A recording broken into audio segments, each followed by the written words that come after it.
Good morning students. अपन पढ़ रहे हैं आज ठेले पर हिमालय धर्मवीर भारती जी का निबंध। पिछली क्लास में अपन ने पढ़ा धर्मवीर भारती जी का यही निबंध ठेले पर हिमालय, उसका आगे का पार्ट आज पढ़ रहे हैं इस क्लास में। तो धर्मवीर भारती जी ने निबंध लिखा ठेले पर हिमालय। उन्होंने एक साप्ताहिक पत्रिका भी निकाली धर्मयुग नाम से। उनकी जो धर्मयुग साप्ताहिक पत्रिका थी उससे वो काफ़ी प्रसिद्ध है। उनका जन्म होता है 1926 में और मृत्यु होती है 1997 में।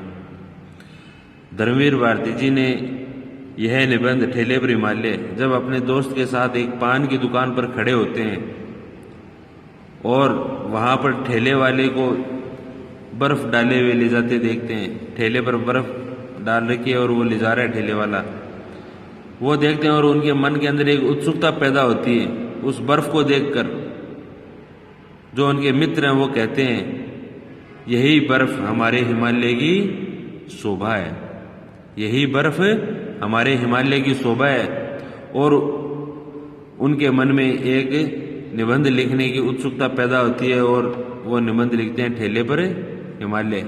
इसका शीर्षक वहीं से ले लेते हैं वो। धर्मवीर भारती जी उस ठेले पर बर्फ़ को देखकर वहीं से शीर्षक उठाते हैं ठेले पर हिमालय। जो उनके मित्र कहते हैं कि यह जो बर्फ़ है यह हमारे हिमालय की क्या है, पहचान है।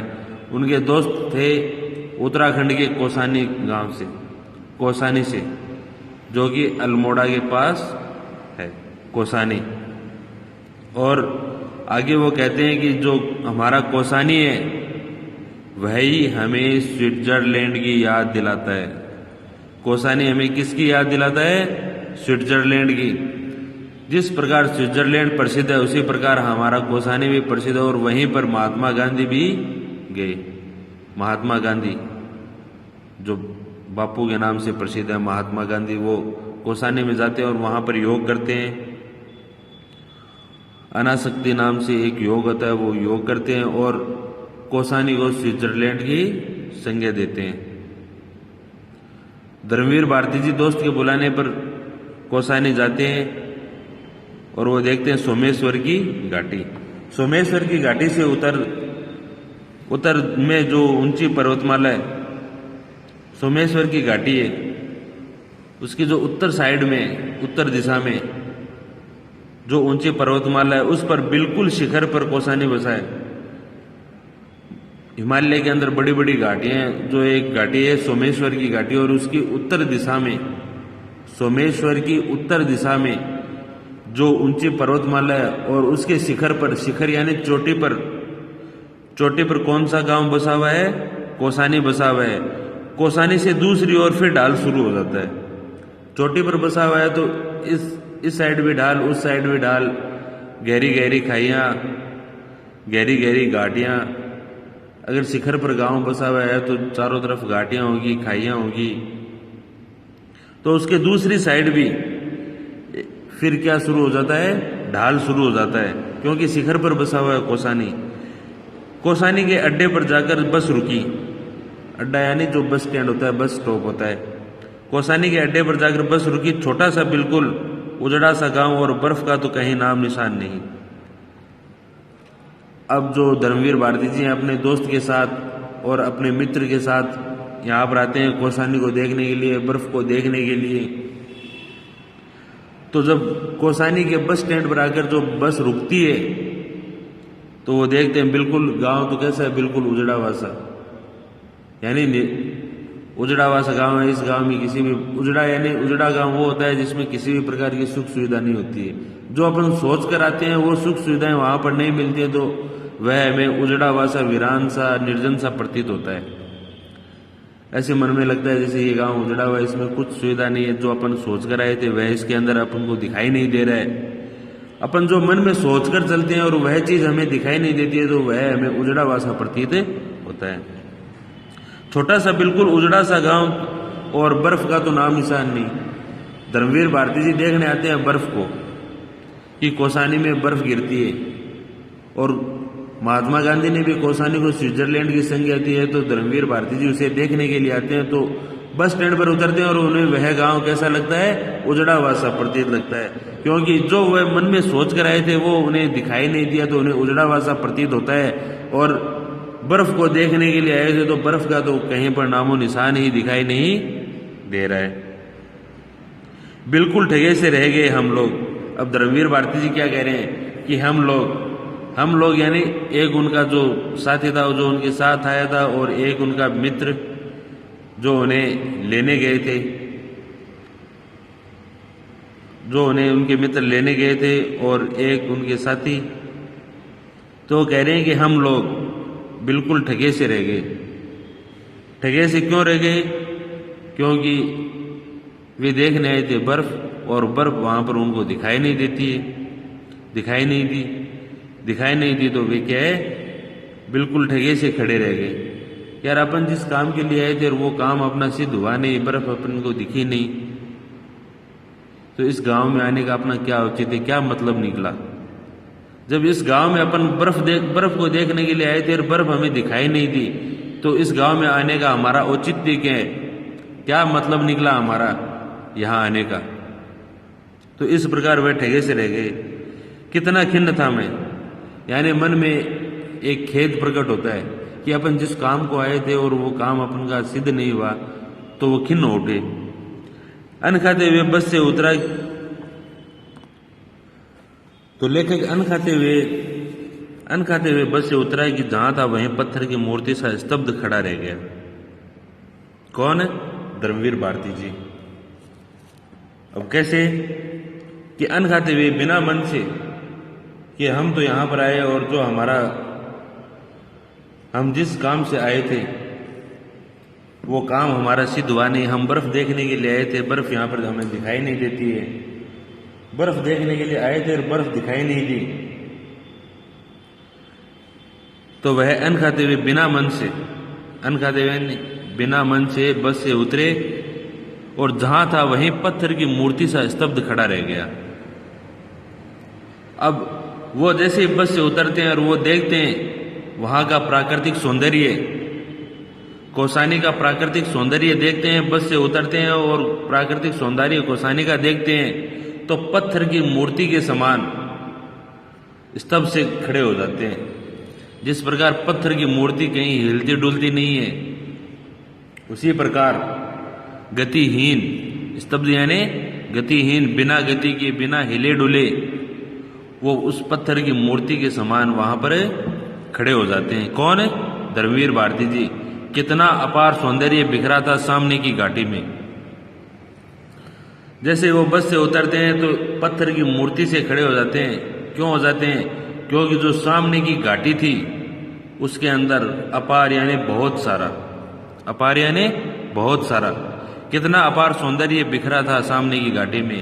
वो देखते हैं कि जो सामने की घाटी है उसके अंदर कितना ज्यादा सौंदर्य, प्राकृतिक सुंदरता बिखरी पड़ी है, प्राकृतिक सुंदरता बिखरी पड़ी है। इस कौसानी की पर्वतमाला ने अपने अंचल में यह जो क्यूलर की रंग बिरंगी घाटी छिपा रखी है, इसमें किन्नर और यक्ष ही तो वास करते होंगे। अब धर्मवीर भारती जी अपने मन में सोचते हैं, क्या सोचते हैं कि यह जो कौसानी की पर्वतमाला है, पर्वतमाला यानी कौसानी जिस पर्वत शिखर पर बसा है, और जो पर्वतमाला है उसे कहते हैं, उस गांव के नाम से ही उस पर्वतमाला को नाम दे दिया कौसानी की पर्वतमाला। क्या नाम दे दिया? कौसानी की पर्वतमाला। और उसने अपने अंचल में, अंचल यानी आंचल, अपने अंदर, उस पर्वतमाला ने अपने अंदर, अंचल यानी आंचल अंदर, उस पर्वतमाला ने अपने अंचल में क्यूलर की, अब जो घाटी है उस घाटी का नाम है क्यूलर की घाटी, उस घाटी को भी नाम दे रखा है क्यूलर की घाटी। उस क्यूलर की घाटी ने रंग बिरंगी छटा छिपा रखी है। रंग बिरंगी छटा कैसे? कि जो रंग बिरंगे फूल हैं उन्हें देखकर उन्हें अपने अंदर छिपा रखा है, रंग बिरंगी छटा छिपा रखी है। इसमें किन्नर और यक्ष ही तो वास करते होंगे। अब धर्मवीर भारती जी सोच रहे हैं कि इस जो क्यूलर की घाटी में, इसमें जो इतना प्राकृतिक सौंदर्य है, अपार प्राकृतिक सौंदर्य छिपा पड़ा है, इस क्यूलर की घाटी में। इसमें कौन वास करता होगा पहले? इसमें यक्ष और किन्नर नाम की दो जनजातियां थी। यक्ष और किन्नर जो कि स्वर्गलोक में वास करते थे। ये जातियां दो जातियां थी जो स्वर्गलोक में वास करती थी। अब वह सोच रहे हैं, धर्मवीर भारती जी सोच रहे हैं कि यक्ष और किन्नर ही इसमें वास करते होंगे। इतनी सुंदर मन को मोहने वाली प्राकृतिक छटा धर्मवीर भारती जी ने उस क्यूलर की घाटी के अंदर देखी और उन्हें तुरंत उनके दिमाग में आया कि यहाँ पर तो यक्ष और किन्नर नाम की जो जातियां थी वो ही पहले वास करती होंगी। 50 मील चौड़ी यह घाटी हरे मखमली कालीनों जैसे खेत, सुंदर गेरू की शिलाएं काटकर बने हुए लाल लाल रास्ते, जिनके किनारे सफेद सफेद पत्थरों की कतार और इधर उधर से आकर आपस में उलझ जाने वाली बेलें की लड़ियां सी नदियां। अब धर्मवीर भारती जी क्या कह रहे हैं कि ये जो क्यूलर की घाटी है, जो कौसानी की पर्वत श्रृंखला है, क्यूलर की घाटी है, ये कितनी चौड़ी है? 50 मील। और 1 मील के अंदर कितने किलोमीटर होते हैं? 1.5 किलोमीटर से ऊपर होता है। तो 50 मील यानी 80 किलोमीटर के आसपास का जो एरिया है, 80 किलोमीटर, बहुत दूर तक 50 मील यानी बहुत दूर तक। 1 मील में 1.6 किलोमीटर होता है।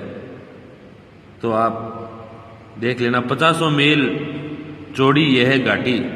तो यह घाटी कितनी चौड़ी दिखाई दे रही है? 50 मील। उन्होंने नापी नहीं है, एक अंदाजे से बता रहे हैं वो कि लगभग 50 मील चौड़ी होगी यह घाटी। और पूरी कैसी? हरे मखमली कालीन बोलते हैं गलीचे को, जो अपन नीचे फर्श पर बिछाते हैं, जो फर्श पर गद्दीदार होता है। कालीन गलीचा कैसा होता है? गद्दीदार होता है। ऊपर जैसे पैर रखते हैं तो वो ऐसे नीचे मखमल के समान कैसे जाता है? नीचे जाता है। तो जो क्यूलर की घाटी है वह हरे मखमली कालीन, हरा यानी वहां पर बहुत ज्यादा हरियाली है। हरा मखमली कालीन यानी हरे रंग का जो कालीन है। और हरे रंग का कालीन किसका है? हरियाली का है। वह मखमली हरे रंग का जो कालीन है वह क्या है? अरे जो हरियाली होती है वो कैसे रंग की होती है? हरे रंग की। और सारे के सारे खेत कैसे हैं? हरे भरे। पैर रखने के लिए जगह नहीं है, चारों तरफ हरियाली है। तो वो बोल रहे हैं कि हरे मखमली कालीन जैसे खेत, सुंदर गेरू की सिलाएं काटकर बने हुए लाल लाल रास्ते। गेरू यानी एक रंग होता है, गेहूं रंग होता है, गेहूं रंग। और उस सुंदर गेहूं रंग की जो शिलाएं यानी पत्थर के बड़े बड़े जो टुकड़े होते हैं उन्हें कहते हैं शिला। जो पत्थर के बड़े बड़े टुकड़े होते हैं उन्हें कहते हैं शिला। जो शिलाएं उनको काटकर लाल लाल रास्ते बने हुए हैं,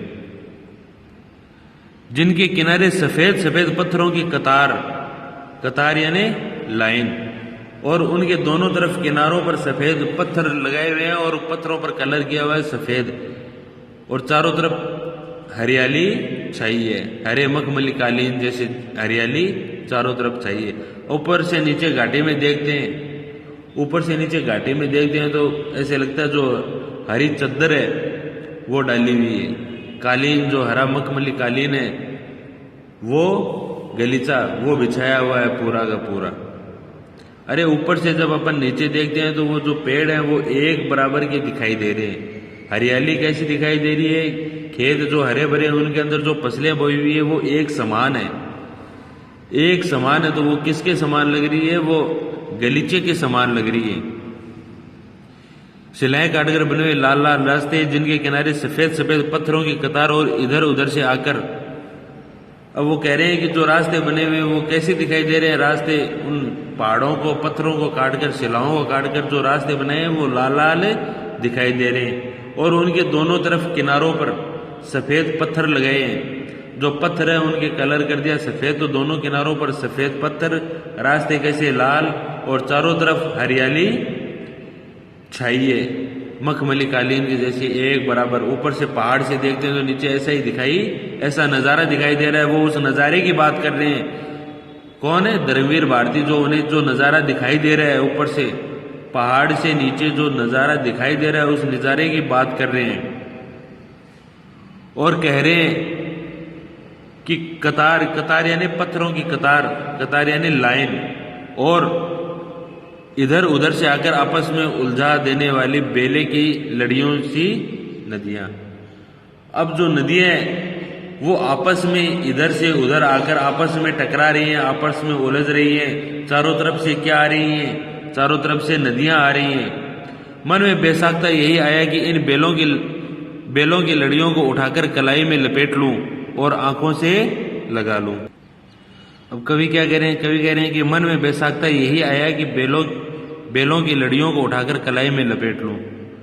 मन में बेसाख्ता यानी यकायक, अचानक उनके मन में आया।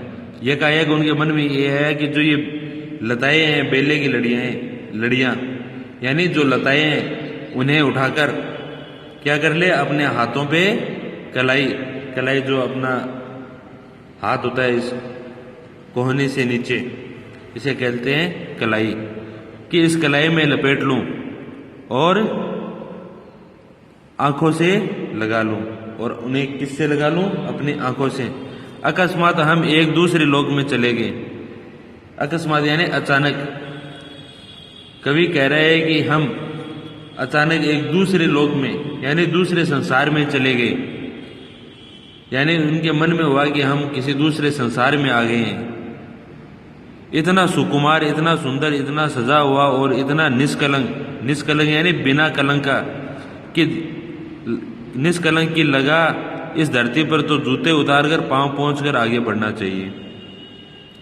कवि कह रहा है कि अचानक मैं इस दूसरे संसार में चला गया। इतना सुकुमार, इतना सुंदर और इतना सजा हुआ और इतना निष्कलंक। किसके बारे में बता रहे हैं? उस हरियाली के बारे में बता रहे हैं। उस क्यूलर की घाटी कौसानी गांव की हरियाली के बारे में कवि बता रहे हैं कि इतना सुकुमार, इतना सुंदर और इतना सजा हुआ और इतना निष्कलंक यानी बिना कलंक का, किसी भी प्रकार का कलंक नहीं है। लगा कि जो ये धरती है, इस धरती पर तो जूते उतार कर और पांव को पहुंचकर ही पैरे रखूं। अब वो उस घाटी के सौंदर्य की बात कर रहे हैं। क्यूलर घाटी की, कौसानी गांव के सौंदर्य की बात कर रहे हैं और उन्हें लग रहा है कि यह धरती कैसी है, यह धरती ऐसी है कि इसके ऊपर अगर मैं जूते लेकर जाऊंगा तो अच्छा नहीं लगेगा। इसलिए जूते उतारकर पांव को पहुंचकर इस धरती पर पैर रखूं। अरे अपन घर के अंदर जाते हैं, घर के अंदर जो साफ सफाई होती है तो इसीलिए तो जूते लेकर अंदर नहीं जाते हैं, जूते बाहर उतार कर जाते हैं। तो उस गांव की सुंदरता के बारे में कवि कह रहे हैं कि वो गांव इतना सुंदर है, सुंदर चीज को गंदा नहीं किया जाता। तो उस सुंदरता के कारण कवि कह रहे हैं कि मैं उसकी सुंदरता को देखते हुए और उसकी सुंदरता पर इतना मोहित हो गया कि वहां पर जूते लेकर उतरना मेरे लिए एक अलग सी बात हो गई। कि मुझे जूते लेकर नहीं उतरना चाहिए, यहाँ पर जूते पहने हुए नहीं उतरना चाहिए, जूतों को खोल देना चाहिए और पैरों को क्या कर देना चाहिए? पोंछ देना चाहिए। क्योंकि जो यह हरियाली है, यह जो सुंदरता है, यह गंदी ना हो, यह सुंदरता गंदी ना हो। धीरे धीरे मेरी निगाहों ने इस घाटी को पार किया और जहां ये हरे खेत और नदियां और वन क्षितिज के धुंधलेपन में, नीले कुहरे में धुल जाते हो, वहां पर कुछ छोटे पर्वतों का आभास अनुभव किया। उसके बाद बादल थे और फिर कुछ नहीं। अब कवि उस बाहरी दुनिया से वापस आता है और वह देखता है धीरे धीरे उनकी निगाहें मेरी निगाहें यानी दृष्टि, और वह धीरे धीरे अपनी दृष्टि को इस घाटी को पार किया कि अपनी दृष्टि से वो इस घाटी से दूर की चीजें देखने लगे। पहले तो इस घाटी की सुंदरता के बारे में बता रहे थे, कि उस घाटी की सुंदरता कैसी और मुझे कैसे उतरना चाहिए, उसके बारे में सोच रहे थे। बाद में अपनी निगाहों को धीरे धीरे क्या है कि आगे बढ़ाते हैं, अपनी दृष्टि को धीरे धीरे आगे बढ़ाते हैं और इस घाटी से दूर जो हरे खेत और नदियां और वन क्षितिज के धुंधलेपन में, क्षितिज किसे कहते हैं? क्षितिज वह स्थान होता है जहां धरती और आकाश आपस में मिलते दिखाई देते हैं। अपन दूर किसी चीज को देखते हैं तो आकाश और जो धरती का जो स्थान होता है वो आपस में हमें मिलता हुआ दिखाई देता है, उसे कहते हैं क्षितिज। क्षितिज, उस मिलते हुए स्थान को क्षितिज कहते हैं। कवि क्या कह रहे हैं? कवि कह रहे हैं नदियां और वन क्षितिज के धुंधलेपन में नीले कोहरे में धुल जाते थे और वहां पर कुछ छोटे पर्वतों का आभास अनुभव किया। और कवि ने वहां पर दूर जहां पर धरती और आकाश मिलते दिखाई देते हैं वहां पर छोटे पर्वतों का जैसे कवि को आभास हुआ कि वहां पर जैसे छोटे पर्वत हों। कवि आगे क्या कह रहे हैं? कवि कह रहे हैं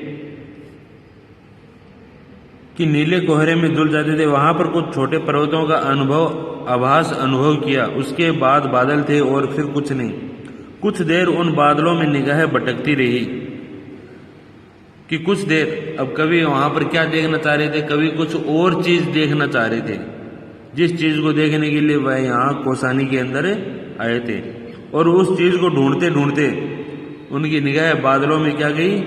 उनकी जो दृष्टि थी वो बादलों में भटकती रही कि अकस्मात अचानक फिर एक हल्का सा विस्मय का धक्का मन को लगा कि फिर अचानक उनकी निगाहें जो थी वो बादलों में भटक रही थी किसी और चीज को ढूंढने के लिए, और वह चीज उन्हें याद आई, उन्हें स्मरण आई। तो उनके मन को क्या लगा? एक धक्का सा लगा। क्यों लगा? इन धीरे धीरे खिसकते हुए बादलों में वह कौन चीज है जो अटल है? अटल यानी हमेशा से स्थायी है। यह छोटा सा बादल के टुकड़े जैसा और कैसा अजब रंग है इसका, न सफेद, न रुपेला, न हल्का नीला, पर तीनों का आभास देता है। यह है क्या? बर्फ तो नहीं है। अब कवि क्या ढूंढना चाह रहे हैं? धर्मवीर भारती जी क्या ढूंढना चाह रहे हैं? धर्मवीर भारती जी ढूंढना चाह रहे हैं बर्फ को। वह बर्फ को देखने के लिए ही कौसानी गांव के अंदर आते हैं अपने दोस्त के पास, और चारों ओर वह जब देखते हैं अपनी दृष्टि को इधर उधर दौड़ाते हैं, फैलाते हैं, लेकिन उन्हें एक चीज दिखाई नहीं दे रही है, और वह चीज है बर्फ। बर्फ तो नहीं है। हाँ जी, बर्फ नहीं है तो क्या है? अकस्मात यानी अचानक बिजली सा यह विचार मन में कौंधा कि इस घाटी के पार वह नगाधिराज पर्वत सम्राट हिमालय, नगाधिराज यानी जो सबसे बड़ा है, और पर्वत सम्राट, पर्वतों का सम्राट है, पर्वतों का राजा, पर्वतों का सम्राट कौन है? हिमालय है। इन बादलों ने उसे ढाक रखा है और ढाक रखा है। वैसे ही है क्या सामने है उसका एक कोई छोटा सा बाल स्वभाव वाला शिखर बादलों की खिड़कियों से झांक रहा है। मैं हर्षातिरेक से चीख उठा, बर्फ वह देखो। शुक्ल जी, सेन जी सभी ने देखा, पर अकस्मात वह फिर लुप्त हो गया। अब कवि क्या कह रहे हैं? कवि कह रहे हैं कि उन जो बादलों के अंदर मुझे एक और चीज दिखाई दी, और वह चीज क्या थी? वह चीज कि जो पर्वतों का सम्राट है, पर्वतों का राजा है, पर्वतों का सम्राट है, कौन? हिमालय, जो कि किन से ढका हुआ है? बादलों से ढका हुआ है, क्योंकि बादल वहां पर आते जाते रहते हैं। और वह सामने छोटा सा बाल स्वभाव वाला शिखर। तो कवि कह रहे हैं कि उस हिमालय का ही एक पार्ट और है, बाल, मतलब बाल यानी छोटा, बाल रूप वाला शिखर।